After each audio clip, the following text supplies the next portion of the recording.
ውድ ቻናላችን ቤተሰቦች እንኳን ወደ ቻናላችን በደህና መጣችሁ። አሁንም ሊቨርፑልን በሚመለከቱ ጉዳዮች ተመልሼ መጥቻለሁ። በዚህ ሰዓት የምንመለከተው በቀጣይስ ሊቨርፑል የትኛውን ቦታ ማጠናከር አለበት የሚለውን ይሆናል።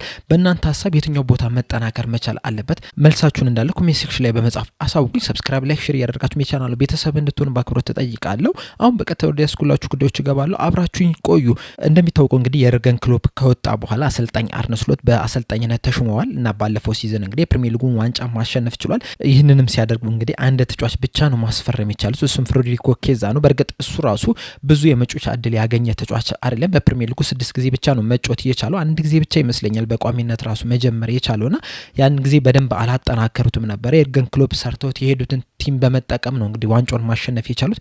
በዚህ የክረምት የዝውውር መስኮት ደግሞ ቡድኑን ለማጠናከር እንግዲህ በጣም ከፍተኛ ስራ ነው እየተሰራ የሚገኘው። እንደሚታወቀው ጀረሚ ፍሪምፖንግ ለሊቨርፑል መፈረሙ ይፋ ተደርጓል። በዚህ ሰዓት ደግሞ ፍሎሪን ቪርስንና ሚሎስ ኪርኬዝን ለማስፈረም እንግዲህ ከፍተኛ ስራ ነው እየተሰራ የሚገኘው። ሁለቱም ኦልሞስት ተጠናቋል በሚባል ደረጃ ላይ ነው የሚገኙትና የነዚህ ፊርሞች ሲጠናቀቅ ደግሞ 3 ቦታዎች የተጠናከሩ ነው የሚሆነው። ማማርዳሽቪሊን ስንጨምር ደግሞ 4 ቦታዎች ተጠናክሯል የሚለውን ነገር እንይዛለን። ማማርዳሽቪሊ በረኛውን ያጠናክራል፣ እንደዚሁም ደግሞ አዲስ በረኛ ራሱ ለማስፈረም ጥረት እያደረጉ ነው ያሉት። እሱም ኦልሞስት እየተጠናቀቀ ነው የሚገኘው።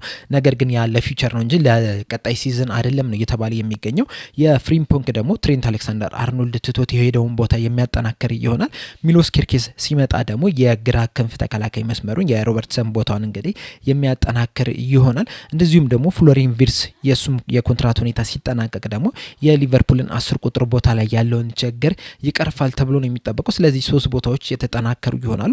ከዚህ በኋላ የትኛው ቦታ ላይ ማተኮር አለባቸው የሚለውን ነገር ስንመለከት እንግዲህ በመጀመሪያ የምንመለከተው የመሀል ተከላካይ ስፍራን ይሆናል። በዚህ ሰዓት እንግዲህ ሊቨርፑሎች 4 ተከላካይ አሏቸው። ጆ ጎሜዝ፣ ጀራል ኳንዛ፣ ቨርጅል ቫንዳይክ እና ኢብራሂም ኮናቴ ናቸው። ባለፈው ሲዝን እንግዲህ ሊቨርፑል ዋንጫውን በሚያነሳበት ሰዓት በዋነኝነት ሲጠቀሟቸው የነበሩት ቨርጅል ቫንዳይክ እና ኢብራሂም ኮናቴ ነው። ከዛ በተጨማሪ ግን ጆ ጎሜዝም ትንሽ ጨዋታ ተጫውቷል። እንደዚሁም ጀራል ኳንዛም ራሱ ተቀይሮ እየገባ ትንሽ ጨዋታዎችን መጫወት የቻለ ተጫዋች ሆኗል። ነገር ግን እነዚህ አራቱንም ተከላካዮች ስንመለከታቸው ተፈጥሯዊ የግራ እግር ተከላካይ የለንም። አራቱም የቀኝ እግር ናቸው። በእርግጥ 3ቱ በግራ በኩል መሰለፍ ቢችሉም ከኮናቴ በስተቀር ያሉት ተጫዋቾች ማለት ነው። ነገር ግን ትክክለኛ ተፈጥሯዊ የግራ እግር ተከላካዮች አይደሉምና እዛ ቦታ ላይ ማጠናከር መቻል ያስፈልጋል። በተጨማሪም ደግሞ የጆ ጎሜዝን ስንመለከተው ጉዳት በጣም እያስቸገረ ነው የሚገኘው። በዚህ ሲዝን እንኳን ብዙ ጨዋታዎችን መጫወት አልቻለም። ኳንዛንም ስንመለከተው ደግሞ በአሰልጣኙ እምነት የተጣለበት አይመስልም። በተለይ ደግሞ ከኤፒሲ ጨዋታ በኋላ በፕሪሚየር ሊጉ ብዙ በቋሚነት የጀመራቸው ጨዋታዎች የሉም። ምናልባት በጉዳት በተጨናነቁበት ሰዓት ራሱ ሌሎች ተጫዋቾችን ሲያስገቡ ነው የተመለከትን ያለ ነውና ሙሉ ለሙሉ እምነታቸው የጣሉበት ተጫዋች አይመስልም። ተቀይሮ ሲገባ ነው የተመለከትነው። በእርግጥ በኤፍኤ ካፕ እና በሊግ ካፕ ጨዋታዎች በቋሚነት ሲጀምር ተመልክተናል። እዛም ላይም እንግዲህ አንዳንድ ስህተቶችን ሲሳሳት እየተመለከትነው ነበር። በእርግጥ በመጨረሻዎቹ ጨዋታዎች አካባቢ እንግዲህ እየተሻሻለ ቢመጣ ማለት ነውና የሱም በሊቨርፑል ያለው ቆይታ እንግዲህ እስካሁን ድረስ የተረጋገጠ አይደለም። ሲቀጥልም የኢብራሂም ኮናቴም ተመሳሳይ የኮንትራት ሁኔታው እስካሁን ድረስ የተፈታ አይደለምና እዛ ቦታ ላይ እንግዲህ ማጠናከር መቻል አለባቸው። እነዚህ ተጫዋቾች ቢኖሩ ራሱ ተፈጥሯዊ የግራ እግር ተከላካይ ተጫዋች መምጣት መቻል አለበትና ሊቨርፑሎች እዛ ላይ ያተኩራሉ ተብሎ ነው የሚጠበቀው። እንደውም ይህ የዝውውር መስኮት ከመከፈቱ በፊት ሊቨርፑልም ከተለያዩ ተጫዋቾች ጋር ስሙ ከመያያዙ በፊት እንግዲህ ቅድሚያ ያጠናክራሉ ተብሎ ሲጠበቅ የነበረው የተከላካይ ስፍራና የ9 ቁጥር ቦታ ላይ ያሉ ተጫዋቾችን ነው። ነገር ግን እነሱ በሌላ አቅጣጫ ነው መሄድ የፈለጉትና በሌላ አቅጣጫ እንግዲህ ሌሎች ተጫዋቾችን እያመጡ ነው የሚገኙትና በቀጣይም እንግዲህ እዚህ ቦታ ላይ ያተኩራሉ ተብሎ ነው የሚጠበቀው። በቀጣይነት ደግሞ ማተኮር ያለባቸው ቦታ ቢኖር 6 ቁጥር ቦታ ላይ ነው። አሰልጣኝ አርነ ስሎት ከመጡ በኋላ እንግዲህ ዙቢሜንዲን ከሪያል ሶሲዳድ ለማስፈረም ከፍተኛ ጥረት አድርገው ነበረ። ስምምነት ላይ ደርሰዋልም የሚባል ነገር ነበር። ነገር ግን በመጨረሻ ሰዓት ላይ እንግዲህ እሱ ራሱ በሪያል ሶሲዳድ መቆየት እፈልጋለሁ በማለቱ ሀሳቡን መቀየር እችሏልና ከዛ በኋላ እንግዲህ ሌላ ተጫዋች ለማምጣት ምንም አይነት ጥረት አላደረጉም። እንደውም ግራቨንበርችን ወደዛ ቦታ ላይ ለመሳብ ነው የተገደዱት።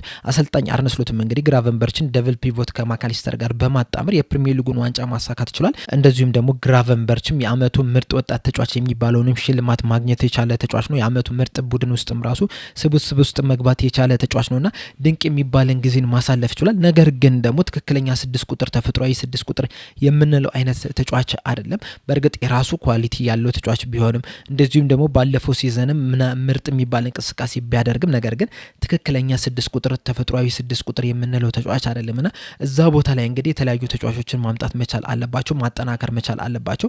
በእርግጠኝነት መናገር የምንችለው ነገር ቢኖር ምንድነው ከግራቨንበርች የተሻለ ተጫዋች ማግኘት እንደምንችል ነው። በዚህ ሰዓት እንግዲህ ሊቨርፑሎች ከተለያዩ ተጫዋቾች ጋር ስሙ እየተያዘ ነው የሚገኘው። በተለይ ደግሞ ከአዳም ሞርተን ጋር ስሙ በሰፊው ሲያዝ ነበር። ይህ ተጫዋች እንግዲህ ለክሪስታል ፓላስ ድንቅ የሚባል ጊዜን ማሳለፍ የቻለ ተጫዋች ነውና ምናልባትም እሱን ካመጡ ከግራቨንበርች የተሻለ 6 ቁጥር ቦታ ላይ መጫወት የሚችል ተጫዋች መሆን ይችላልና እሱ ቢመጣም እንግዲህ አሪፍ ሀሳብ ይመስለኛል። ከዛ በተጨማሪም ደግሞ ለቀጣይ ዓመትም እንግዲህ ተጋጣሚዎች ከባድ እየሆኑ ነው የሚመጡት፣ ራሳቸውን አጠናክረው ነው የሚመጡትና እኛም እዛ ቦታ ላይ በማጠናከር እንግዲህ ለቀጣይ ዓመትም የተለያዩ ዋንጫዎችን ለማሸነፍ መጣር መቻል አለብን። ከሱ በተጨማሪ ግን ሌሎች ቦታዎችን ከተመለከተን ከ6 ቁጥር ውጪ ያሉትን በደብል ፒቮት አጣማሪነት ብንመለከት ብዙ ተጫዋቾች አሉን። ከግራቨንበርች ጋር ማካሊስተር መጣመር ይችላል፣ ሳቡዝ ላይ መጣመር ይችላል፣ እንደዚሁም ከርቲስ ጆንስ መጣመር ይችላል።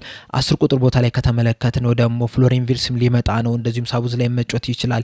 በተጨማሪም ማካሊስተር ያንን ቦታ ከቨር ማድረግ የሚችል ተጫዋች ነው። እንደዚሁም ደግሞ ኮዲ ጋክፖንም እዛ ላይ ብናስቀምጠው ከቨር ማድረግ የሚችል ተጫዋች ነውና የ10 ቁጥር ቦታ ላይ ያን ያህል የምንቸገር አይመስለኝም። በተለይ ደግሞ የፍሎሪን ቪርትስ የኮንትራት ሁኔታ ከተጠናቀቀ በኋላና ለሊቨርፑል መፈረሙ ሲረጋገጥ ያ ቦታ እንግዲህ ጥሩ አፕግሬድ ያገኘ ቦታ ይሆናል ተብሎ ነው የሚጠበቀው። ምክንያቱም እንግዲህ ልጁ ለ10 ቁጥር ቦታ ላይ ለመጫወት ትክክለኛው ተጫዋች ነው የሚሆነውና ሊቨርፑሎች እንግዲህ ከሱ ብዙ ነገሮችን ያገኛሉ፣ ይጠቀማሉ ተብሎ ነው የሚጠበቀው።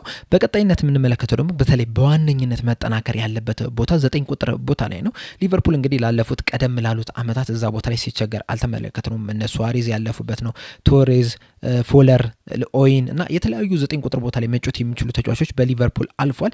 ነገር ግን ደግሞ ያለፈውን አመትና ከዛ በፊት በተለይ ደግሞ ፈርሚኒዮ ከወጣ በኋላ እዛ ቦታ ላይ ትንሽ ክፍተት ነው እየታየበት የሚገኘው። በተለይ ደግሞ ዲያጎ ጆታና ዳርዊን ኑኔዝ የሚጠበቅባቸውን ያህል እየተጫወቱ አይደለም የሚገኙት። ዲያጎ ጆታ በተደጋጋሚ ጉዳቶች ነው የሚያጋጥሙት። በእርግጥ በገባበት ሰዓት ከጉዳት ነጻ በሆነበት ሰዓት እንግዲህ በጣም ጥሩ አጥቂ ነው። ነገር ግን ደግሞ አሁን ላይ አቋሙም ትንሽ እየወረደ ነው ያለው። በተለይ ደግሞ ተደጋጋሚ ጉዳቶች አቋሙ ላይ ተጽዕኖ የፈጠሩ ይመስለኛልና ትንሽ ወረድ እያለ ነው የሚገኘው ዲያጎ ጆታም። ዳርዊን ኑኔዝን ደግሞ እንደምናውቀው በጣም ብዙ ቻንሶችን የሚስት ተጫዋች ነው። ላለፉት 3 አመታት እንግዲህ 71 ቻንሶችን በጣም ትልቅ ቻንሶችን ወደ ግብነት መቆጠር ያለባቸውን ቻንሶች እንግዲህ ሲስት ተመልክተናልና በዚሁ አቋሙ የሚቀጥል ከሆነ ለሊቨርፑል እንግዲህ ትክክለኛው ተጫዋች አይደለምና በዚህ የክረምት የዝውውር መስኮትም እንግዲህ ይለቃል ተብሎ ከሚጠበቁ ተጫዋቾች መካከልም እንግዲህ አንደኛው እሱ ነውና የዝውውር መስኮቱ ከመከፈቱ በፊትም እንግዲህ ሊቨርፑሎች ያንን ቦታ ቅድሚያ ይሰጡታል ተብሎ ሲጠበቅ ነበር። ነገር ግን ቅድም እንዳልኳችሁ ቅድሚያ የሰጡት ሌሎች ተጫዋቾችን ነው። ነገር ግን የነ ፍሎሪን ቪርትስ የነ ሚሎስ ኬርኬዝ ከተጠናቀቀ በኋላ ፊታቸውን ወደዛ ያዞራሉ ተብሎ ነው የሚጠበቀው። ካሁኑም እንግዲህ ከተለያዩ ተጫዋቾች ጋር ስማቸው እየተያዘ ነው የሚገኘው። እነ ኢኪቴኬ፣ እነ ሴስኮ፣ እነ ጊዮኬሬስ፣ ቪክተር ኦስሚና ስማቸው ከሊቨርፑል ጋር ነው እየተያዘ የሚገኘውና ምናልባትም ከነዚህ ተጫዋቾች መካከል አንዱን ሊያመጡ የሚችሉበት ሁኔታ ሊኖር ይችላል። ካልሆነ ደግሞ በሌላ አቅጣጫ በመሄድ ሌላ ተጫዋችን አምጥቶ እዛ ቦታ ላይ ከቨር ሊያደርጉት ይችላሉ ተብሎ ነው የሚጠበቀው እና እዛ ቦታ ላይ እንግዲህ በደንብ ምርጥ ተጫዋች መምጣት መቻል አለበት። በተለይ ሊቨርፑል እንግዲህ ብዙ ቻንሶችን ነው ክሬት የሚያደርጉት። ቅድም እንዳልኳችሁ ኑኔዝ ብቻውን በ3 አመት ውስጥ 71 ቻንሶችን መሳት የቻለ ተጫዋች ነውና ከነዚህ 71 ቻንሶችን ቢያንስ ግማሹ ወደ ግብነት ተቀይሮ ቢሆን ኖሮ ምናልባት ሊቨርፑል በ2023-24 የውድድር ዘመን የፕሪሚየር ሊጉ ዋንጫ ማሸነፍ የሚችልበት ቻንስ ሊኖሩ ይችላል። ከዛ በፊትም በነበረውም የዋንጫ ተፎካካሪ መሆን የሚችልበት ቻንስ ሊኖሩ ይችል ነበር። ነገር ግን ደግሞ እነዚህ ኳሶች በመሳታቸው ሊቨርፑል የሚጠበቀውን ያህል እንዳይደርስ አድርጎታል። ኢቭን ዘንድሮ እንኳን ከተመለከትነው በጣም ብዙ ኳሶችን ሲስት ተመልክተናል። አሁን እነዚህ የሳታቸው ኳሶች ግማሹ እንኳን ገብተው ቢሆን ኖሮ ምናልባት ሊቨርፑሎች ከቶተናም ጨዋታ በፊት የዋንጫ ማንሳታቸውን ሊያረጋግጡ የሚችሉበት ቻንስ ሊኖር ይችል ነበር። እንደዚሁም ደግሞ በሻምፒዮንስ ሊጉም የተሻለ ቦታ ላይ ሊደርሱ የሚችሉበት ቻንስ ነበርና እነዚህ ኳሶች መሳታቸው ቻንሶችን በአግባቡ አለመጠቀማችን እንግዲህ ብዙ ዋጋዎችን ያስከፈለን ይመስለኛል። በእርግጥ ዘንድሮ ፕሪሚየር ሊግ መብለታችን እዛ ላይ ብዙም እንዳናተኩር አድርጎ ሊሆን ይችላል። ነገር ግን ደግሞ ኑኔዝ ዘንድሮ 3ኛ አመቱ መሆኑ እንደዚሁም ደግሞ ብዙ ጎሎችን እያስቆጠረ አለመሆኑ ቀላል የሚባሉ ቻንሶችን መሳቱ በደንብ እሱ ላይ እንድናተኩር አድርጎናል። በተጨማሪም ደግሞ ዲያጎ ጆታ ዘንድሮ ራሱ ጥሩ የሚባል እንቅስቃሴን አለማድረጉ ተከትሎ ሁሉም ሰው 9 ቁጥር ቦታ ላይ ትኩረት እንዲያደርግ አድርጎታልና ምናልባትም ሊቨርፑሎች እንግዲህ ከነዚህ ከሁለት ተጫዋቾች የተሻሉ ተጫዋቾችን ያመጣሉ ተብሎ ነው የሚጠበቀው። እናም የትኛውን ተጫዋች ያመጣሉ የሚለው ነገር እንግዲህ በጉጉት የምንጠብቀው ጉዳይ ነው የሚሆነው። ሌላኛው ማጠናከር ያለባቸው ቦታ ቢኖር የቀኝ ክንፉን ነው። ላለፉት 8 አመታት እንግዲህ ያ ቦታ በሞሐመድ ሳላህ ነበረ የተያዘው እና በዛም እንግዲህ በጣም ጥሩ የሚባል እንቅስቃሴን ሲያደርግ ተመልክተናል። ሞሐመድ ሳላህ ብዙ ጨዋታዎች አያመልጡትም። ተጫዋቹም የሚጎዳ አይነት አይደለም። እንደውም ጨዋታዎች ያመለጡት ምናልባት እሱ ለአፍሪካ ዋንጫ በሚሄድበት ሰዓት ነው እንጂ ከዛ ውጭ እንግዲህ ምናልባት አንዱ ለጨዋታ አምልጦት ሊሆን ይችላል እንጂ ያን ያህል ሰፋ ያለ ጊዜ አላመለጠው። ምናልባት ያለፈው ሲዝን ትንሽ ጨዋታዎችን አምልጦት ሊሆን ይችላል። ነገር ግን ደግሞ ሁሌም የሚሰለፍ ተጫዋች ነው። ዘንድሮም 38ቱን ጨዋታዎች መጀመር የቻለ ብቸኛው የሊቨርፑል ተጫዋች መሆን ይችላል በዚህ ሲዝን ማለት ነውና ድንቅ የሚባል እንቅስቃሴን እያደረገ ነው። ነገር ግን ደግሞ አሁን 32 ዓመቱ ላይ ደርሷል። እንደዚሁም ደግሞ 2 ዓመት ኮንትራት ብቻ ነው የሚቀረው በሊቨርፑል ቤት። ምናልባት ከዛ በኋላ ኮንትራቱን ያራዝማል አያራዝምም የምንመለከተው ነገር ይሆናል። ነገር ግን ደግሞ ወደ እግር ኳስ መስቀያ ጊዜው እየተጠጋ ነው የሚገኘው 32። ከዚህ በኋላ ምናልባት በምርጥ ብቃቱ 2 ዓመት ሊቀጥል ይችላል። ከዛ ግን እየቀነሰ ነው እየመጣ የሚገኘው። በእርግጥ ዘንድሮ ድንቅ የሚባል ጊዜን ቢያሳልፍ ማለት ነው። ነገር ግን እንደዛም ቢሆን እሱ ቦታ ላይ እንግዲህ ይህንን ተጫዋች ሊያሳርፍ የሚችል እንደዚሁም ሊተካ የሚችል ተጫዋች ማምጣት መቻል አለባቸው።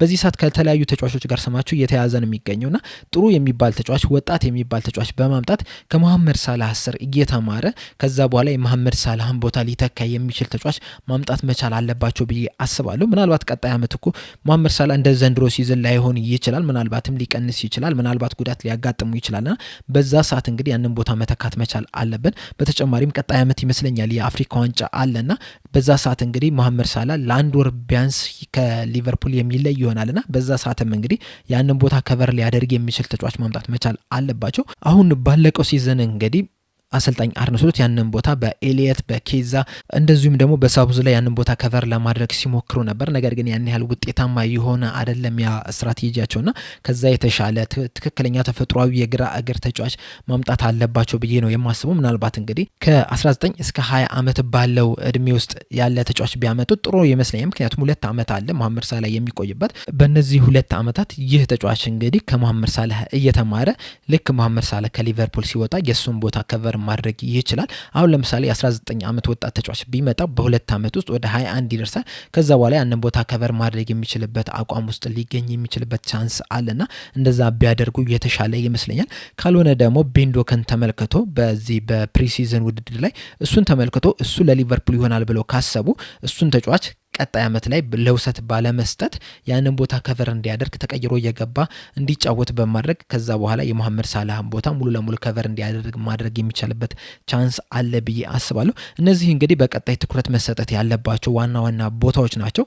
ከዛ በኋላ ግን የሚለቁ ተጫዋቾችን እየተመለከቱ ያንን ቦታ ከቨር ማድረግ አለባቸው። አሁን በዚህ ሰዓት እንግዲህ ምናልባት ሉዊስ ዲያዝ ከሊቨርፑል ሊለቅ ይችላል እየተባለ ነው የሚገኘው እና እሱ የሚለቅ ከሆነ በሱ ቦታ ሌላ ተጫዋች ማምጣት የሚቻልበት ሁኔታ አለና እንደዛ ማድረግ ይቻላል። ነገር ግን በዋነኝነት ግን ቅድም እንዳልኳችሁ የመሀል ተከላካይ 6 ቁጥር ቦታ ላይ እንደዚሁም ደግሞ የቀኝ ክንፍ ተጫዋችን በዋነኝነት ማተኮር አለባችሁ ብዬ አስባለሁ።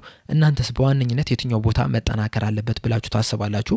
የነዚህ የሚሎስ ኪርኬዝ እና የፍሎሪያን ቪርትዝ ጉዳይ ካለቀ በኋላ የሚለውን ሀሳባችሁን እንዳለ ኮሜንት ሴክሽን ላይ በመጻፍ አሳውቁኝ። ለአሁን እዚህ ላይ ያበቃው። ሰብስክራይብ፣ ላይክ፣ ሼር ማድረግ እንዳትረሱ።